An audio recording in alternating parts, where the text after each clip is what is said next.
Yeah! Here we go! It's time for TSS Fantasy.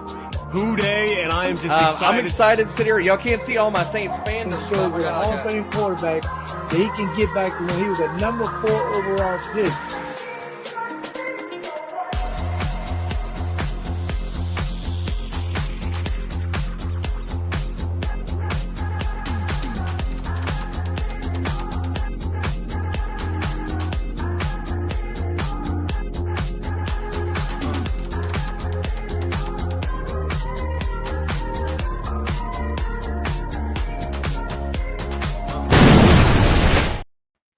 That's right, ladies and gentlemen. It is Commissioner Cooper, and it's time for TSS Fantasy. I don't got nobody saying yeah because my co-host is late. Once again, it's either putting the baby down, he's loading groceries. It's the same time every night, bro. Tighten up, Justin. I'll see you in a second. Let's get things started tonight. We're going to introduce our guests. We got a great show. We're going to talk about the Saints and the Panthers. Probably not going to go too far into the Saints because I made a little clerical error and booked 2 Panther guests. That's because there's not much to talk about on New Orleans side. But let's introduce them first. Dave, what's up? Welcome in to TSS Fantasy, my brother. What's going on, guys? And you know what? There really isn't much to talk about the team that's going to be the worst team in the NFL anyway. So, I mean, I don't know why we even got to discuss it too much from that regard. What's going on, guys? This is Dave from PNP, Panther Nation Podcast, largest independent show that covers the Panthers on YouTube. So shout out to everybody, and I appreciate the invite, man. Let's go. Appreciate you coming in. All right. Keep pounding.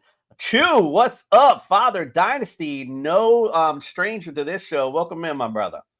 What's up, Coop? Glad to be back. I'm glad to be talking Panthers, I think, in probably a better light than last time I was on the show. But, yeah, glad to not be talking too much Saints. I mean, I know we had the same record last season, but that's about the only thing the Saints and the Panthers have in common. Yeah, the Saints have the Panthers have a little bit of youth, and they looks like a bright future for them versus New Orleans right now, looking like like Biff after Marty went back to the Future and messed things up. Welcome in, Art. Appreciate you. Peace to you, my brother. Appreciate you popping in. Podcast Smitty says I cover the Panthers, so I'm interested in this episode. Okay. We appreciate you being here. Well, it's good because we're going to be talking all Panthers tonight. All right, let's go. Let's pay the bills real quick. If you're watching on YouTube, do us a solid. Give us a like. Throw a comment in like our boys did just then. Hit the subscribe button. Little things stopping you from doing it. Big things popping for us when you do, so we appreciate you. Also, if you're looking for some championship bling for your fantasy champion, look no further than Pro-Am Belts and Fast Draft app. Use the promo code TSS. We're going to double that deposit up to $50. So make sure you go check that out. It's about to get down. It's summertime. I was just looking at the schedule. I mean, we only got about like a month or so left, and we start getting into real deal football season. So it's starting to come heat up and get around the corner. Let's talk about, of course, the free agency period and hit the summer rewind.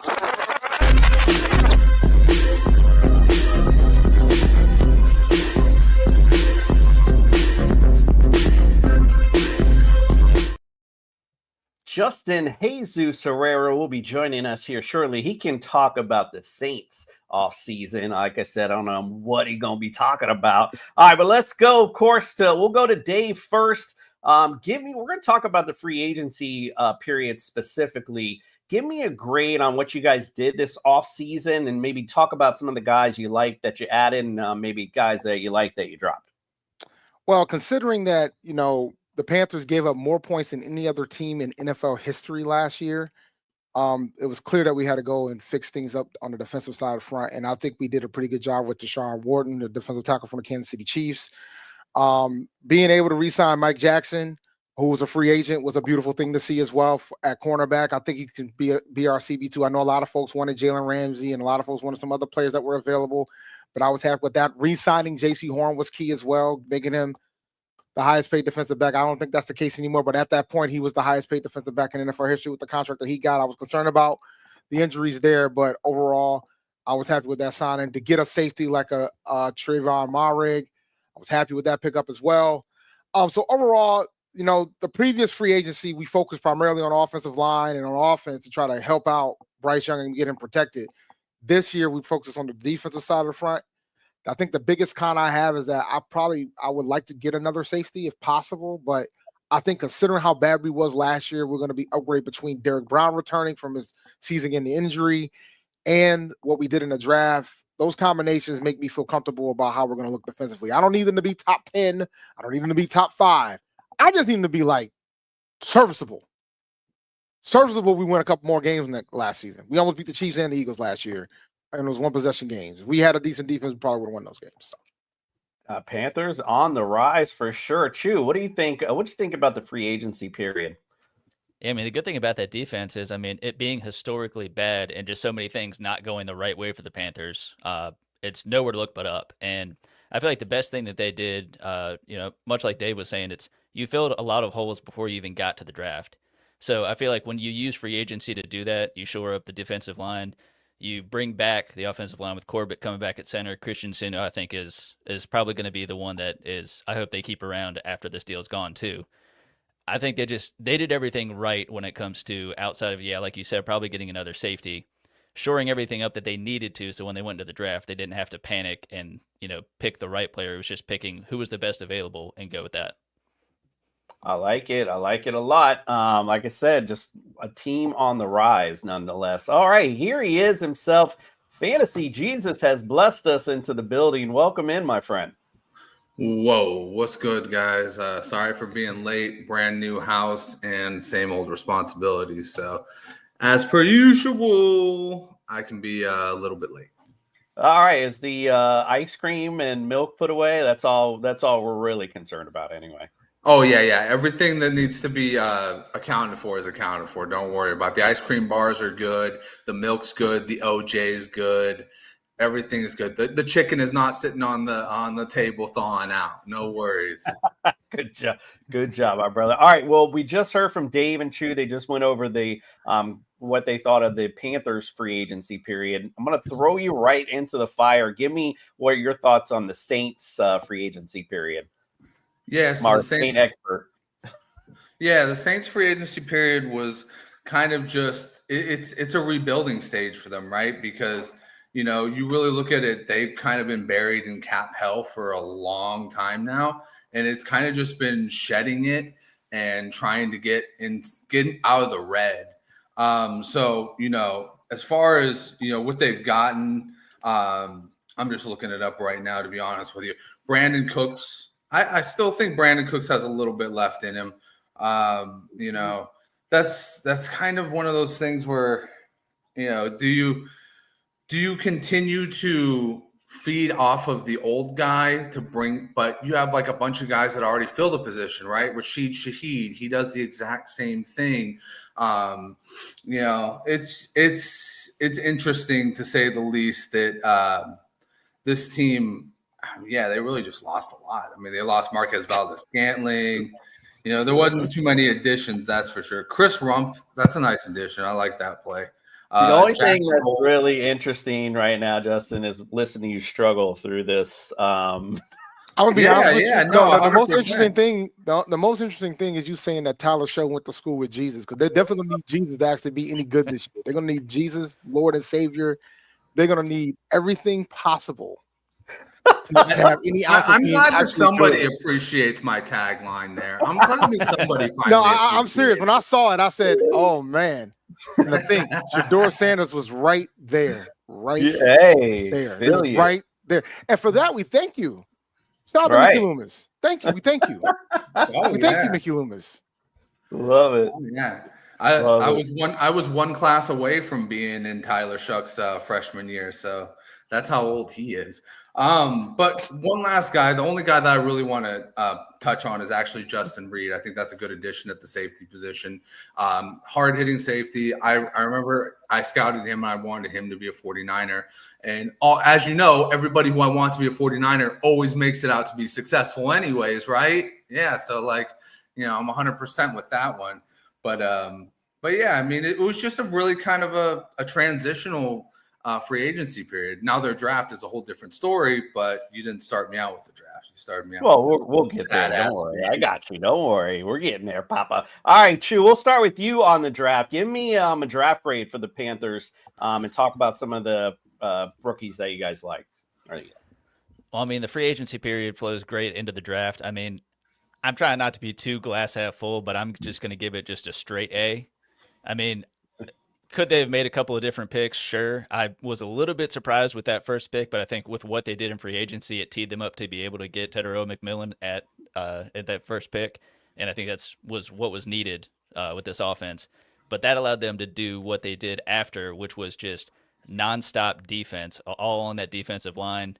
I'm a big fan of Ransom in the safety spot. I think it's going to take a little bit of time to grow, but he's a thumping safety. That's what they need right now, and I mean, overall, with Scorton, Princely, and Memielin, like, these are the guys that they need to help develop behind some of these free agents that they just added. I think, they missed out on Million Williams in free agency, but I think with the volume that they got through free agency and through the draft, I think they can kind of collectively come together and, over the next couple of years have a at least solid defensive line. Absolutely. Dave, what say you? Give me a grade for the draft and talk about some of the guys you like. I absolutely agree with you regarding the grade. I think it's an A for me as well. I'll have a confession. I wanted defense in the first round, but then after I saw what they did after they drafted T-Mac and went and got 2 edge rushers back to back in the second and the third round, I forgave really fast because that was the biggest thing for me was the pass rush situation that was going on in Carolina last year. So they went and tried to fix that. Now, I don't think Princely has signed yet. No, Nick hasn't signed yet. One of them hasn't signed yet. But that's going to happen. I think there's a whole fiasco going on about second round picks getting full guarantees. So they're waiting out for that. But I think a pick that isn't discussed enough is the Cam Jackson pick, the nose tackle from Florida. Look, man, that's a big boy. And we're going to play a 3-4. So what do you need when you play a 3-4? A big boy. So I'm hoping he's able to develop. Mitchell Evans was a fascinating pick for me as well, because now that tells me they really are serious about trying to have a pass-catching tight end. I know Dave Canales prefers like pass-catching tight ends in his repertoire in his offense when he was in Tampa. So I think that's going towards it. Took me aback a little bit when we made the pick, but I love the Jimmy Horn pick with their final pick. That was a phenomenal pick. I thought we are hurt. We've been hurting in the return game for a while, and hopefully I'm hoping that Jimmy Horn can come right in and fix that problem. NTN was interesting as well, considering who we picked up in free agency with Rico Dotto from Dallas. But that just pretty much spells issues for Raheem Blackshear to be able to get that final roster spot at the running back position. But overall, I was happy with the draft with regards to that. So I think we're going to have a lot of contributors from this draft right away. Going to have some starters, and a lot of folks are going to get involved quickly, which is beautiful to see. Nice. Justin, what say you on the Saints? What's your grade for them? Talk about some of those guys. I would give them the Saints probably, I'll be generous here. I'll say a B-. A lot of this draft was just filling in your special teams and getting guys that aren't ready to be on the field, but you're getting them behind guys that can help, right? So like, for instance, Kelvin Banks is their number 1 pick. He's going to be right away ready to go. I believe he's going to suit up at left tackle. There was problems with his arm length. Guess what? You don't really have to follow the metrics when it comes to certain spots. If you're a really good anchor, you're a really fucking good anchor. You're going to make it happen no matter what. Ask the Patriots about that. They got their guy. They're not going to switch him to left guard. They're going to make him the left tackle. But some of the better picks, I'm not going to get to Tyler Shuck right away. I'm going to save him for later. I thought Jonas Sanker was a good pick. There's a guy who you can back up, Tyrann Mathieu, right now. You can learn from one of the best ball hawks in the game, period. He was a great tackle at Virginia, a 3-year starter, a team captain, a guy that you want on your team. Is character building, right? Danny Stutzman, that's a guy who's going to go to class every single day with Demario Davis there. Demario Davis is going to put you through the ringer. You want to be the middle linebacker of this team, you got to get by this guy. I mean, he's 36, and they're looking for somebody to take over. Go to school, Danny Stutzman. You might get in, and you might end up being somebody for IDP going forward. Tyler Shuck, he to me is one of the most interesting plays because he kind of reminds you of Kenny Pickett, where he broke out after his 5th year. And, obviously injuries, being a backup for most of the time, had to be in school for 7, 8, 9 years, 25 years, something like that. He's been there for a while. But yeah, it's one of those really interesting moments where he's got nothing to lose. He's playing with house money. He's got a second round deal. He's going to get paid. And at the same time, there's no expectation for the Saints season. So he can really go out there and just ball out. I mean, he's got Spencer Rattler. Does he really have competition? No, we saw Spencer Rattler last year. He's garbage. I think at this point, you just go out there, you just start saying, hey, Kellen Moore, give me this offense. Let me roll with it. I got weapons on the outside. I got Juwan Johnson. I got Alvin Kamara. We're probably not going to win 6 games, but let's make the 5 that we do entertaining as hell. You're not going to win 5. They're not going to win 5 games. Let's start there. I was trying to be optimistic, but yeah. No, optimism is 3, not 5. I think the thing about, you're right, Tyler has to ball out. Otherwise, they're going to be replacing him next year with the next quarterback, which I'm not going to be happy about. I kind of hope they win 5 games so they're out of the range of getting one of the good quarterbacks, because the next year's quarterback class will be way better than this year's. Oh, they hired Garrett Nussmeier's dad as the OC, so I mean they're just setting that up to just draft him next year. Yeah, so my hat's off to you, my friend. That was very well done. I know you did. You gave the spot. He ain't even feeling these Saints in any kind of way. So thank you very much, sir. I appreciate it. He gave the Saints way more hope than I thought he ever would. Props to you, sir. That's my job right there. I bring the hope. I'm the hopium master, man. He knew the assignment, as they say. All right, so we're going to get on with it. Our next segment, before we do, we got to hear from our boy from the Injured List podcast. Our boy Brian's going to give us his percent to the bench for those Carolina Panthers. Let's check it out.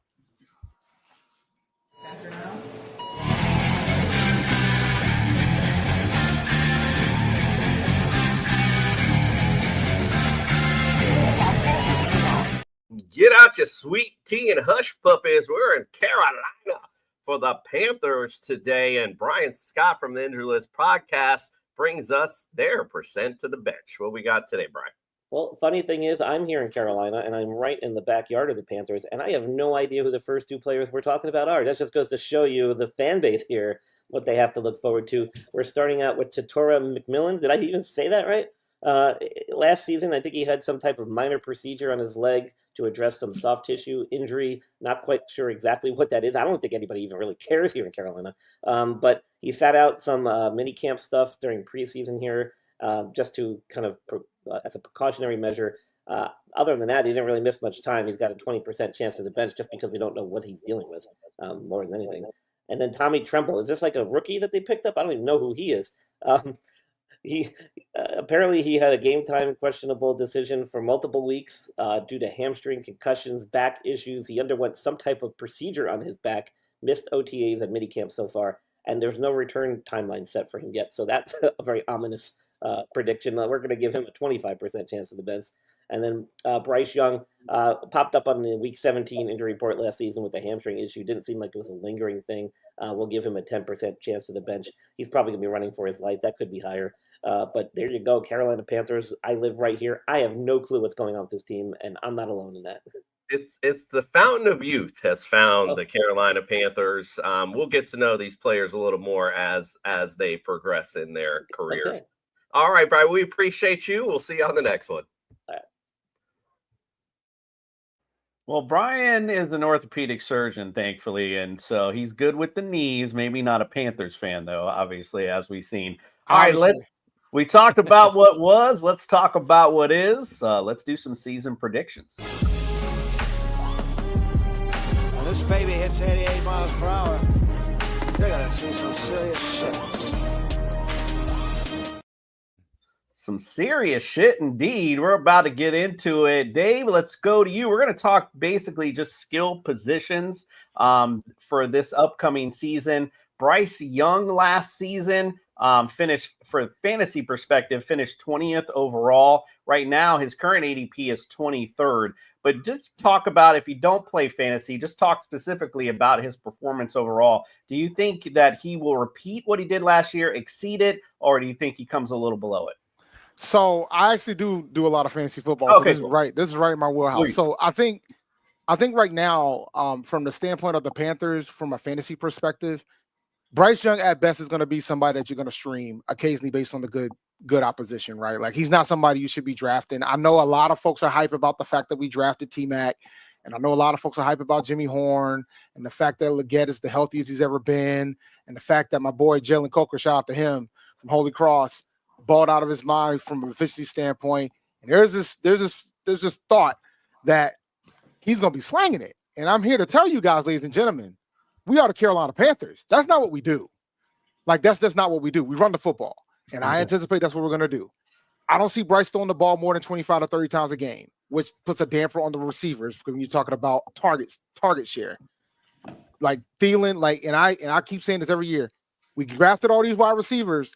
If Thielen's our number one guy, is getting the most targets, that's a problem. So the wide receivers, some of those guys you'll take later in the later rounds. Yeah, Bryce Young, probably stay away. Nice. All right. Yeah, we'll talk about those receivers in a sec. Chu, what do you think? You think the same? You think you agree with what Dave's saying? I mean, I think in terms of ADP being at quarterback 23, I think he's going to exceed it by a little bit, but I think the price kind of matches what you're going to get out of that. I mean, yeah, it's a weekly upside. It's not a upside over the course of the whole season. So I think Dave said it best when we talk about a stream for that time. I like that. All right, let's go to Justin on the Saints. We obviously know for you it's not going to be Spencer Rattler, whose ADP currently is 39. Tyler's is 34, though. They're not too far across from each other. But what do you think? Do you think they exceed that, either one of them? I think the fact that there's 32 quarterbacks and somehow 2 backups made it over Chuck tells you a lot. Oh, man. I mean, jeez, man. Like, you check and see where Taysom Hill is. Is Taysom Hill any higher? Or they got him at South spot as a tight end? He might be 31. Bruh. I actually have a question for you guys real quick. On the Bryce Young factor, what do you think is the likelihood that he backs up what he was doing over the last 5-game stretch with his touchdowns rushing wise? What do you think that is? Because he wasn't known for that. I think he's gonna run the ball a little bit more. But that being said, I don't think it's going to be enough to kind of raise that ADP that much higher than what the anticipation is. Like 23, I think he'll probably get the top 20, but I don't think he's going to go. He ain't going to be top 12. Like, he ain't going to be a bona fide starter for you. Like, I just think that I think about a player like a Jalen Hurts. Like, if you go back and look at Jalen Hurts' stat sheet and you see how many games he didn't throw for 250 yards, you'll be amazed. Like, You'll be amazed. And those are the Super Bowl champs, right? Considering what receivers they have, right? Like Devontae Smith and AJ Brown. Like, when you take those type of things into consideration, I just don't think Bryce is going to get that. I think they're going to hope that defense gets better, and they're going to play slow. They're going to take their time. They're going to run it down their throats. You don't pick up Rico and add him with Chuba and draft Etienne if you don't have an intention to run the ball. Like, I think this concept of Bryce throwing the ball 40 times a game is insane to me. I don't think it's going to happen. We've only had 2 4,000-yard passers in our franchise's history. One was Steve Berlon, the other one was Cam Newton his rookie year, and that's it. He didn't even get the 4,000 yards his rookie year. It's MVP season. He got that his rookie year. Those are the only 2 times we've thrown for 4,000 yards, and everybody's out here all of a sudden thinking that's going to happen. We can't even do it with 17 games, guys. Like, think about that. We added a game, we haven't done it yet. Podcast Smitty agrees, saying with Chuba and Rico in the backfield, Bryce doesn't have to throw 50 times a game. He also said if he exceed expectations, he's All right. I love it. Love it indeed. All right. Let's move on because obviously there's not much to talk about in the Saints QB spot. Let's go to the running back position. Chu, we'll start with you on this one. Right now, Chuba Hubbard finished last season 13th. Right now, the current ADP has him at 16th overall. Rico Dattle's ADP is 49 and Trevor Etienne 74. What do you think? These guys exceed expectations? What do you think? I think Chuba's going to hit about where he did last year. I mean, he earned that contract, every bit of it, and I think honestly more. I mean, he is a centerpiece in this offense, and I think now they can actually do what they wanted to do last season. They commit to the run, but they have to bail and switch to the pass because the defense was just historically awful. But getting Rico Dowdle, I think, was the biggest sign to say we are going to run the football. It may not be double trouble, it may not be D'Angelo Williams and Jonathan Stewart, but it's the closest thing we're going to get with what we got right now. And, I think having two guys like that, Rico Dowdle, instead of being a compliment, he's a substitute in terms of him being able to do everything that Chuba Hubbard can do. So Chuba, I think, is valued about right. Rico Dowdle, I mean, I think he's a bit of a discount right now. I understand that, it's Chuba's backfield right now, but I do think that Dowdle will get enough work, even without injury from Hubbard, that he could be worthwhile. I like it. What do you think, Dave? I'm fascinated by it, and the reason why is because Chuba got hurt near the end of the season last year, right? So then you sign Rico Dowdle. So I'm concerned about, I think 16 is okay for him from an ADP standpoint from the draft. I think he's an RB2. I don't see him being able to catapult to an RB1 because of Dowdle's presence. I think Dowdle should be higher. But I think it's going to be more of a split than folks are going to want to accept. So you have to tread lightly as such. I could see Dowdle being a low-end flex play potentially. Etienne's a rookie. He needs an injury to get damaged. Like Etienne's going to be the type of guy that you pick up if somebody gets hurt. Like he'll be a big free agent pickup for that.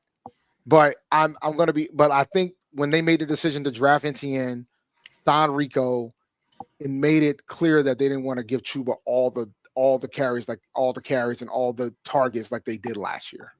So that's going to flip a little bit. So it'll be fascinating to see. I'm high on our running game this year, but I just think now that you're going to have, so I always tell folks when I do fantasy advice, I always tell them the guys you take in the first round at the running back position better be getting you at least 20 touches a game. 20 touches a game. If he ain't getting you 20 touches a game, you should not be taking him in the first round.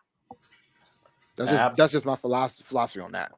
No, absolutely. I always tell people go with consistency. Consistency matters. The guys who've done it before, guys will do it again. Justin, I'll give you something a little more exciting to talk about. A little bit of Alvin Kamara. Some highlight on this Saints team. He finished 15th last season, and the current ADP right now has got him 19th. They got Keandre Miller, ADP currently at 62. Do you think exceeding, or what do you think? Yeah, so Alvin Kamara is a gem. He is what Christian McCaffrey was on the Carolina Panthers. He needs to get the hell out of there so he can go attempt to win a Super Bowl, because it seems like, and you come from a fantasy perspective, it seems like wasted freaking talent, dude, because we have this conception of like what this guy does, and it still doesn't match up. Like this dude has been consistently one of the best running backs, period. And he's just kind of rotting away in New Orleans. 29, about to be 30. Let's talk about it. Kellen Moore has only allotted 80 targets to a running back. Well, he didn't even allot it to one running back. He allotted the most targets was to Austin Eckler, 74 targets in the past 3 years. So that's 3 offenses. That's the Eagles, that's the Chargers, and that's the Cowboys. You had with the Eagles, you had Saquon Barkley, not necessarily known as a pass catcher and wasn't needed to be a pass catcher last year.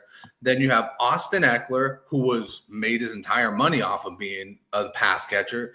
And then you had the tandem of Ezekiel Elliott and Tony Pollard. Tony Pollard early on was known as the flash to the smash of Ezekiel Elliott. He still didn't even get anywhere near 80 targets. It kind of looks like it could be a down year for Alvin Kamara. I'm just following the trail here that's been given by Kellen Moore. He seems to like to attack the game more through the air with his receivers and his tight ends than he does with his running back. And I think that can be very problematic because Alvin Kamara has been known as the guy who will get you 900 to 1,000 on the ground and like 500 with like 50 catches at least, through the air. So if we can't guarantee that, he might not be worth his ADP. And so then the other guys is who and who? I would argue that the other guy ADP should be higher. And the reason why I will argue that is because you got Tyler Show that might be starting for you. Oh, what is a quarterback's best friend? A phenomenal run game. Johnson. A phenomenal run game and a tight end. Those are their best friends. So they're going to have to run this ball. I could see Kamara get more yards rushing, but the concern is whether or not he can stay healthy for that year. So somebody like a Miller will be able to come up higher in that ADP. Like if you I'm not huge on Keandre Miller. I'm more on Devin Neal. Devin Neal and Cam Akers. I mean, Akers is there. Yeah, he doesn't have any soft tissue left, but I mean that's fine. Yeah. But the bottom line is. Whoever, if you make the decision to draft Kamara, you're gonna have to draft his backup. Like you have to, because it's gonna be clear that they're gonna have to run the ball constantly to try to stay in games. They're gonna have to slow this game down for Tyler. Like, and they're gonna have to. And I'm sure there's a world where you're going to see a rookie quarterback get blitzed a lot, which means, through some possible big screen plays for Kamara. We've seen him make big plays off screens his whole career. So, lots of good things for Kamara, I think. Like I said, one of the few bright spots on the Saints offense. Let's go to the receivers on the Carolina side. We'll go to you first, Dave. Ted McMillan right now, ADP is 30th. Adam Thielen last year finished 49th. Right now, his current ADP is 65th. Xavier Legette, he finished last year 68th. His ADP right now is 69. And I could not find Jalen Coker and Jimmy Horn Jr. They were way down the bottom, and it was just like, all right, whatever. What's the point of talking about all that? So what do you think, Dave? Any of these guys exceed expectations? I think T-Mac has an outside shot to be a wide receiver too. Outside shot. And I mean an outside shot. Because I've been saying this. If Adam Thielen ends up being our best receiver from a fantasy standpoint, what are we doing? Like what are we doing? So I think T-Mac should be higher. Thielen's range is about right. Coker, I think them drafting T-Mac doesn't help Coker, but I think Coker's going to be the type of guy where he's going to have a big game or two in the season. So he could be like a bye week flyer if you're desperate type of thing. And I love Coker. We interviewed him on the show a few times, so shout out to him. But it's a numbers game. Like I said, I don't think Bryce is going to throw it more than 30 times a game. So there ain't going to be too many opportunities. Like your wide receiver ones should be getting 10 targets. So there ain't going to be too many opportunities for everybody else. The other guy, Legette, I am rooting for Legette to bounce back. Suppose he's the healthiest he's ever been, but I just think the target distribution is gonna make him suffer. So that's where it's gonna fly. Like I think we're gonna have slower games, and I just don't think there's gonna be enough opportunity to try for all these guys to eat. So I like it. Chew, what do you think? Yeah, I mean the biggest thing, I'm not too certain about Legette. Yeah, even if he kind of shores things up, less important drops that he was having last season. I think it's still kind of he and Coker, kind of floating around there somewhere in the wide receiver, 4 or 5 category. But I mean, McMillan, I think is the biggest one here. It's going to be the touchdown dependency of what can he do in the red zone. If this offense is going to be more high powered, Chuba Hubbard's going to be getting them more into the red zone with some big runs. Is it going to be T-Mac that's going to be finishing it off, or is it going to be Hubbard and Dowdle doing it on the ground? And I mean, I think T-Mac can get close to double-digit touchdowns, maybe like 8 or 9. I think that plus 130, 140 targets is going to be how he gets to that. Mm-hmm. Have you guys been following him through OTAs? Like, is he handling press coverage well? Because in college, he was not really good at press coverage. So far, so good. I mean, He's a rookie, so I mean he's gonna have to learn a lot of things. But I think it's clear that he's the wide receiver 1 right now. I don't think there's a question who the wide receiver 1 is. Yeah. Like I just don't. Like I think in a perfect world, I would like to see Thielen in the slot, which would make him fascinating there, and have either Leggett or Coker on the outside with T-Mac. I personally think there should be a battle for that wide receiver spot on the outside. I think Leggett has to earn to get that spot back. I think Coker did more than enough to win. I thought Coker was the best wide receiver on the team outside of Thielen. And Thielen was hurt. As soon as Coker got his opportunity, he balled out of his mind. Every time he had the opportunities that he got, he was efficient. And that's what we need in that role. So I know a lot of the fan bases and the family saying it, but because they think I'm biased. But I think based on the PFF numbers that we saw last year, based on the data that we seen last year, Coker was the best wide receiver in that roster. That was the best wide receiver we picked up from a rookie standpoint last year. Yep. So I think Leggett needs to earn his keep. I really feel that way. And I like Leggett. I'm from South Carolina. I like Leggett. But I think he needs to earn his keep and get his spot. I don't think it should be given to him. I think he needs to beat out Coker. All right. You heard it here first. Hey, Adam Thielen would back that up because one UDFA to the other, he would love to see Jalen Coker take that role over. Oh, yeah. Or what was Leggett, a second-round pick? First round pick. We traded up to go get him. God damn. Podcast Smitty, I missed this comment earlier, says Chuba has help in the backfield now. Two-headed monster running backs are making a comeback. Running the football will never go out of style. All right. I like it. All right, back to you, Justin. Let's talk about the Saints receivers. Chris Olave finished 93rd last year. Obviously had some injury issues. ADP currently is 35th. Rashid Shaheed finished 84th. His current ADP is 50th. Brandon Cooks' ADP is 89th. What do you think? Any of these guys going to exceed their current ADP value? So I think Olave can exceed it. Just because, he has all the talent. He just has kind of, unfortunately, an injury problem, right? He has the same problem Tua has. He gets hit way too often in the head.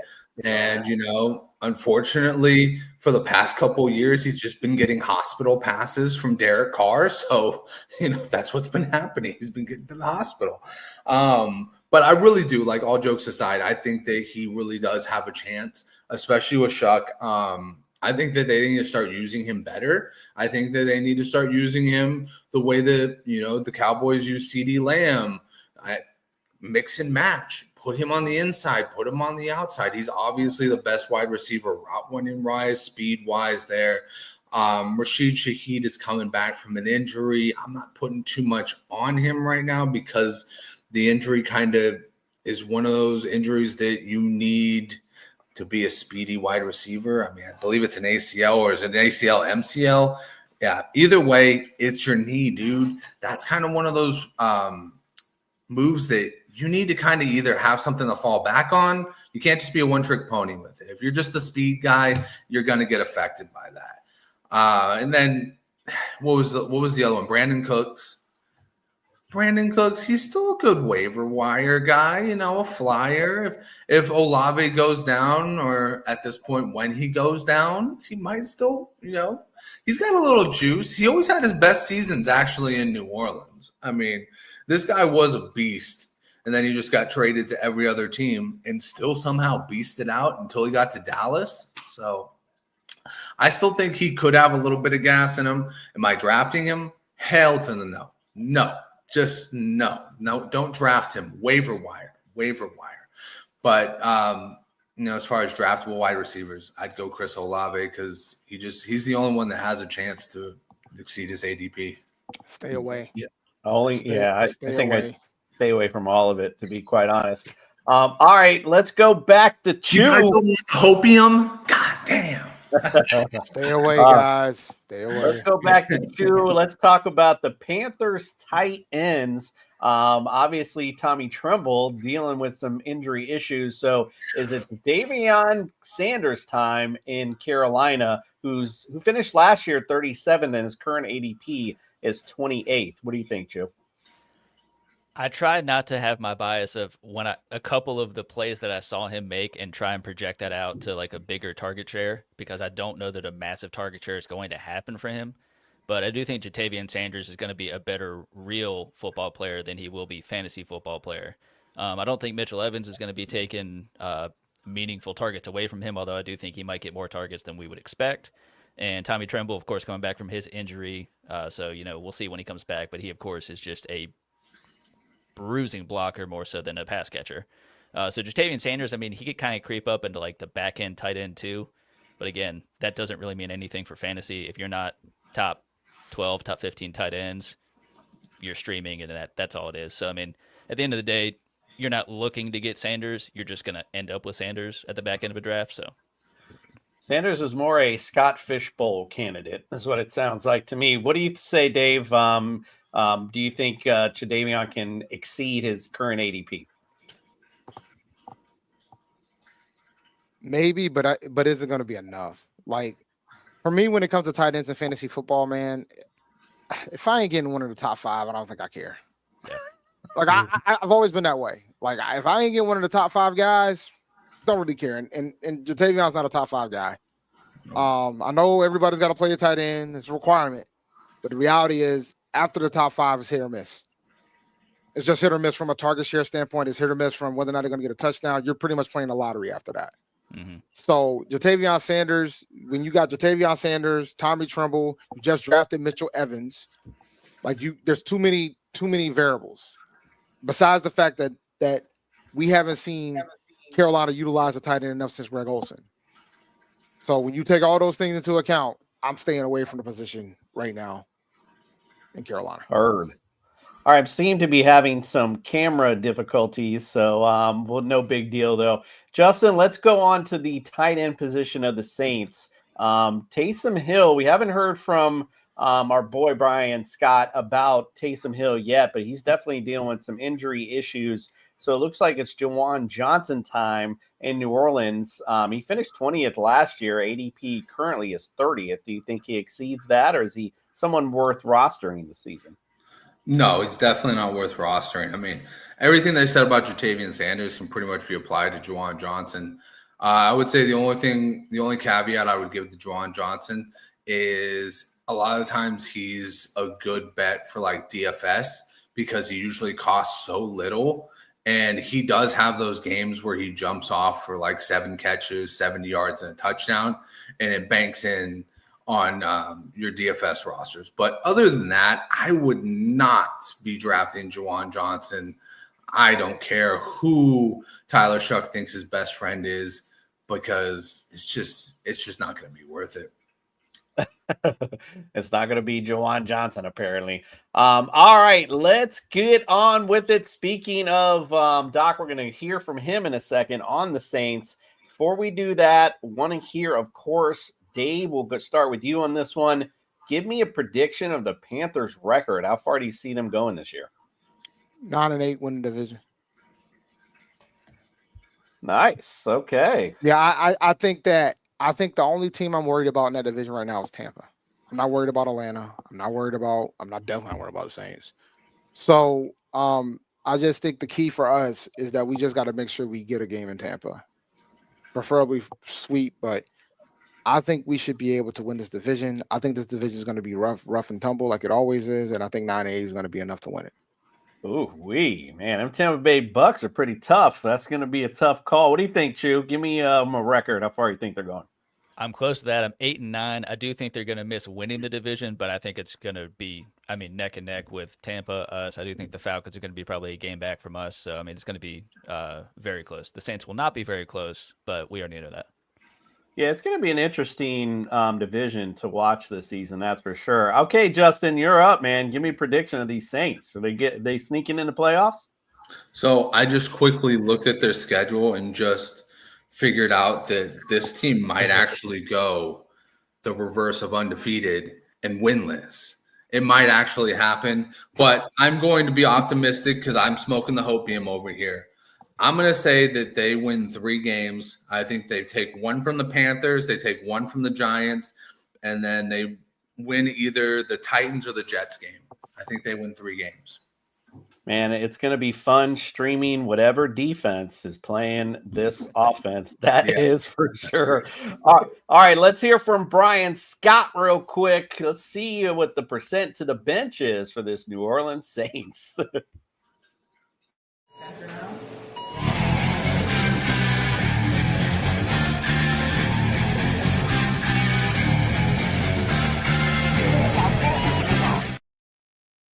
The doctor is in indeed. We are getting, I can't even remember at this point. We are talking New Orleans, the New Orleans Saints. It's Brian Scott from the Injureless Podcast.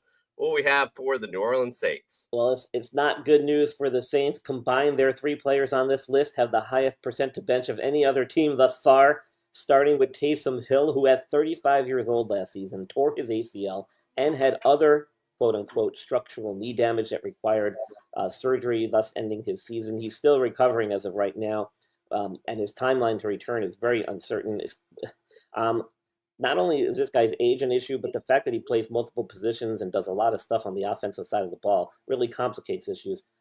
Factor in the age, the huge contract, the big cap hit that the Saints take with that contract. There's a good chance they could restructure this contract. He could be cut or he could retire. I initially gave him a 33% chance to the bench. It might even be higher. It could eclipse 2 with 50%. I don't know, but it's going to be high. Alvin Kamara, I got him at a 20% chance to the bench. He's dealing with some groin and adductor stuff back in December of last season, missed a few games. As of June of 2025, though, he's been said to be healthy. Don't forget, aside from his 2012 college redshirt year with the knee injury, he's been pretty durable throughout the NFL seasons. Again, 20% chance for him. And then Chris Olave, he's had a concussion issue that crept up the last couple of seasons here. He missed 9 games last season and was limited in snaps and 2 additional ones because of this. And as of June now, he's symptom-free. He's had enough time to recover, but you got to worry about these repetitive hits. He could be a Tua in the making. I give him a 25% chance to the bench. Well, it seems like the Saints come marching into the bench this season. Right. All right. Thanks, Brian. We'll see you on the next one.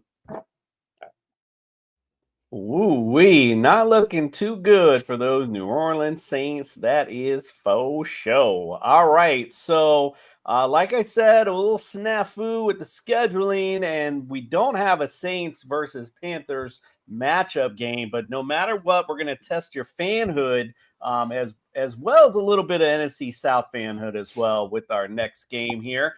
So how this game goes is it's kind of set up Family Feud style. I'm going to ask you both a question at first.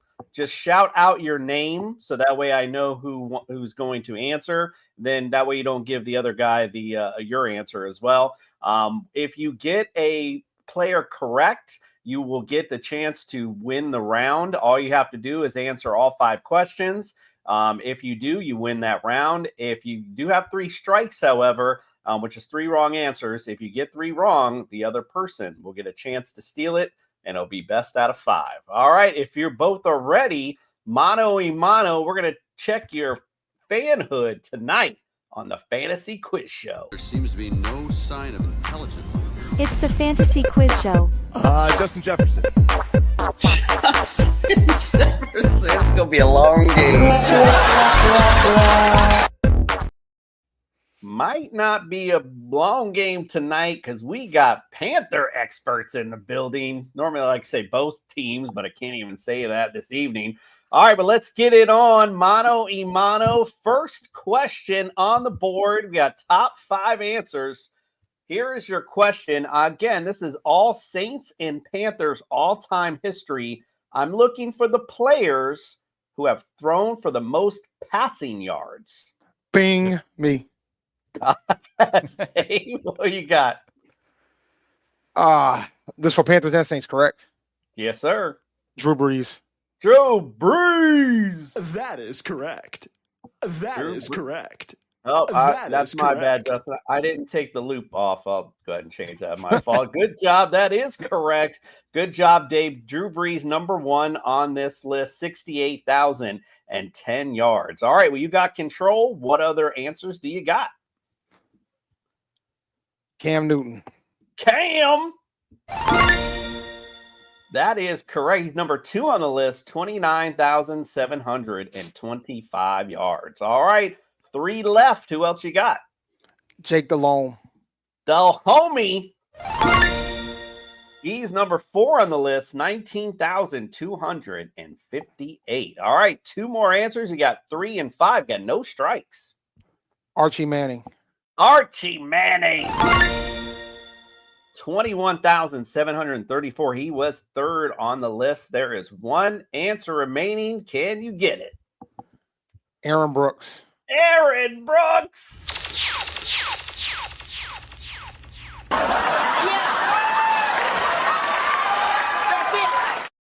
He nails it Nice. first right. Man, that was a clean sweep around one. Good job, Dave. Aaron Brooks, number 5 with 19,156. Okay. All right, Dave. I'll be honest with you. I wasn't go at that point. Dave's off to a real hot start tonight, ladies and gentlemen. Let's go. All right, we got question number 2 up.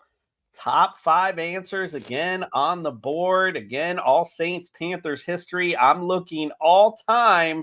Who has the most rushing yards? Chew. Feels weird saying my own name out loud. Jonathan Stewart. Jonathan Stewart. That is correct. Numero uno on the list, 7,318. All right, Chew. Now you got control. What else Is you it got? 5 again? Top 5? What's that? It's top 5. Yeah, Top 5, yes, okay. sir. Yes, sir. D'Angelo Williams. D'Angelo. Indeed. Yo, my lady, 6,846. He's 3rd on the list. All right, so you got 3 answers remaining. Who else you got? Alvin Kamara. Alvin Kamara. Correct. He's number 2, 6,779. You're missing 4 and 5 with no strikes. I'm going to go Christian McCaffrey. Christian McCaffrey. Oh, wow. He ain't in the 5? Did not make the list. Oh, goodness man. me, my. All right, what else you got? Mark Ingram. Mark Ingram. Yeah. Whew. All right. Number 4 on the list, Might have to stick with Saints at this point. 500. All right, you got one more answer left. Deuce McAllister. Deuce.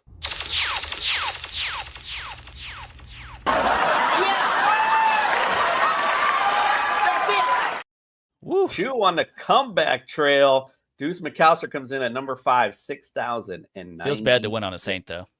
It does, but you do what you got to do to get to keep me out of it. That's right. You do what you got to do to keep me out of it, man. That's it. We got a good game brewing here. Let's go. The 3rd question on the board. Again, top 5 answers, all-time Saints Panthers history. I'm looking for the players with the most receiving yards. Dave. Steve Smith Sr. Steve Money Smith.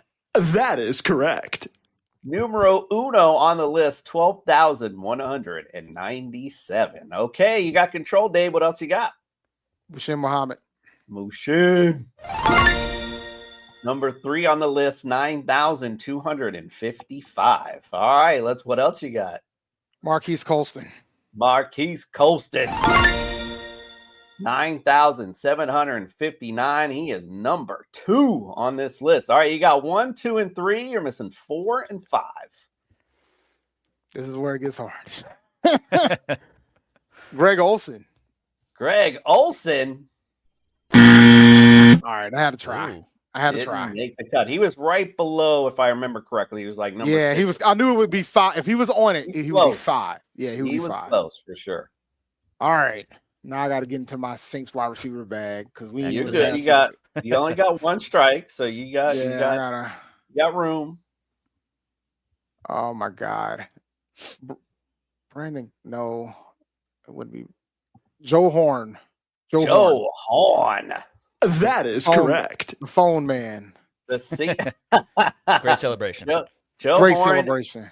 Yeah, for sure. Comes in at number 5, 7,622. So you're missing number 4 on this list. They got 2 strikes left. Oh man, the name. It's a Saint, but the name escapes me right now. Oh my God, it's a Saint. It ain't a Panther. I think the fact that Greg Olsen wasn't in this list tells me it's not a Panther. Gotta be. I gotta remember the guy's name. You probably know the name, but oh my God, I know it. Yeah, you have the answers. I know exactly. I know exactly who it. Oh man. All right, Mike got it. Mike got it. Yeah, you get give me that second strike. I'll take the second strike right now while I think about it. All right. God damn it, man. I don't know, man. Go ahead. I'm gonna be pissed when he says it too. Hello? You play to win the game. You play to win the game, indeed. Perfect one, Justin. What do you think, Chew? Do you got the answer to this one? Please tell me it's Michael Thomas. Michael Thomas. Now, if you want to crown them, then crown their ass. That means it had to be Stallworth then. It is Eric Martin, who played for the nobody would have gotten that. 85 to 93. That's why I was sitting here laughing like, yeah. A forgotten Saint. That's the worst thing to be. Oh, my God. Them bags were popping back then. Slinging a rock back in the 80s. Eric Martin makes this list. He was he was number 4, 7,854 yards. I mean, little more than Joe Horn. That's what's crazy. All right. Well, Dave has this round. It's 2-1. Here we go. Chew, you need this to get to the tiebreaker round. Let's see if we can get it. Top 5 answers on the board. Again, all-time history for Panthers and Saints. I'm looking for the players who have scored the most touchdowns. Dave. Scored the most, like, we're talking skill positions and quarterbacks? I should specify this every time. Not thrown TDs. Yeah, so just specifically running in or catching them. We're going to start with Steve Smith Sr. again. Steve Smith Sr. That is correct. Number 2 on the list with 75. Okay, you got control. Can you close it out? 2. Okay. Deuce McAllister. No, didn't make it. This is going to be difficult. All right. God. D'Angelo Williams.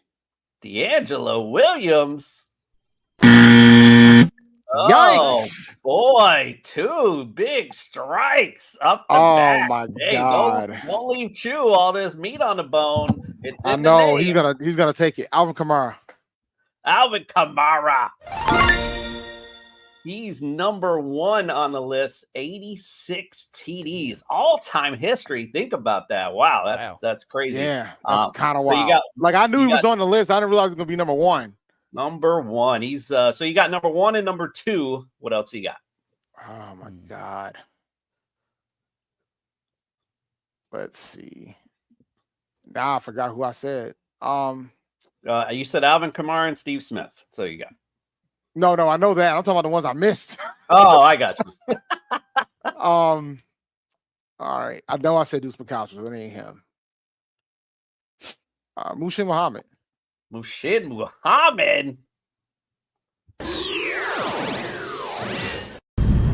really unfair. It's my team. Chew, you got so much meat on this bone right you here. You got 3 answers to steal it and force the tiebreaker. Can you tell me who has the most TDs all time? Go Christian McCaffrey.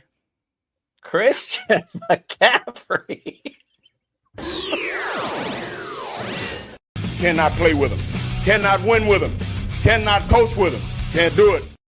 Oh my goodness, me oh my! You had it there by your chinny chin. Ricky Williams. No Ricky either. Marquise Colston. Marquise Colston comes in at number 3 with 72 TDs. And you guys forgot about Cam Newton brushing that thing in the end zone. He's number 4 my God. I didn't think he had enough. I didn't think it was going to be enough. How did passing touchdowns not count and he's still top 5? That's crazy. That is insane. He's a Hall of Famer. Number 5 on this list, I'm going to take the Panther fan card, is Jonathan Stewart with 50. Yeah, that's on me. I have to take that ownership. All right, so More Good Panthers job. was on there than Saints, which is shocking. But Yeah, that's what we only win on Saints, obviously, in this game. So Yeah, no, it's all good. I can't fault you guys too much for that one. All right, well, congratulations, Dave. You are today's winner.